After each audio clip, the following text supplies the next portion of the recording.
Hi everyone, আমি চলে এসেছি আবারও একটা নতুন ভিডিও নিয়ে। প্রিন্সেস কাট ব্লাউজের খাপের মাপ, যেটা খাপের মাপ নিতে সবার অনেকটাই অসুবিধা হয়, কতটা নেওয়া উচিত, কতটা কিভাবে নেব, যারা ঘরে বসে শিখতে চান। তো এটা প্রপার ফিটিংস হয়, আমরা এইভাবেই শিখেছি। এটা ধরে এই সূত্রটা ধরে আমরা শিখেছি, তো এটা প্রপার ফিটিংস হয়। তো 28 থেকে 50 ছাতি অবধি আমি দিয়ে দিয়েছি। এটা ছাতি আর এটা হলো খাপের মাপ। তো এখানে খাপের মাপ আমি দিয়েছি।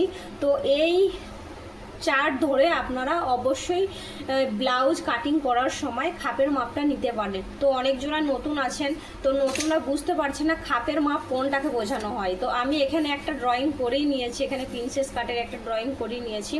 তো এই যেমন প্রিন্সেস কাট এখান থেকে যেমন ঝুল নিয়ে নিয়েছি, ঝুলের পর যেটাকে বলা হয় শোল্ডার আর কি, শোল্ডার নিয়ে নিয়েছি, শোল্ডারের পর আরাম হোল নিয়ে নিয়েছি, আরাম হোলের স্ট্রেট লাইন, তারপর এখানে শেপ দিয়ে দিয়েছি। শেপ দেওয়ার পর এই যে নিচের পোর্শনটা এখান থেকে এত দূরে যেগুলো ছাতির 1/10 করা হয়, ছাতির 1/10 দিয়ে যেটা ভাগ করা হয়, তো এখানে 10 দিয়ে ভাগ করে এখান থেকে যেইটুকুনি মেজারমেন্ট বেরোবে এখান থেকে এইটুকুনি মেজারমেন্ট দেওয়া হবে। দেওয়ার পর এইখানে যেটা এক্সট্রা নেওয়া হয়, যেটা আমি সাইডে এক্সট্রা নিয়েছি, যেমন 1.5 ইঞ্চি আমি নিয়েছি, 28 ছাতি যেমন এখানে লেখা আছে 28 ছাতি 1.5 ইঞ্চি খাপের মাপ।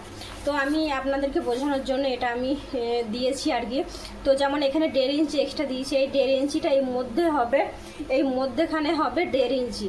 তো এইখান থেকে যে শেপটা আসে আর কি, এইখান থেকে এই যে শেপটা আসে, এটাকে মাঝখানে যেটা দূরত্বটা আছে, এই দূরত্বটাকে 1.5 ইঞ্চি বোঝানো হয়েছে। তো এই দূরত্বটাকে 1.5 ইঞ্চি, এখান থেকে এত দূরের অংশ, যে এইটা হলো খাপের মাপ। খাপের মাপ বোঝানো হয়েছে এইটাকে, অন্য জায়গায় আপনারা যেন নিয়ে বসে থাকবেন না, এইটাকে বোঝানো হয়েছে খাপের মাপ।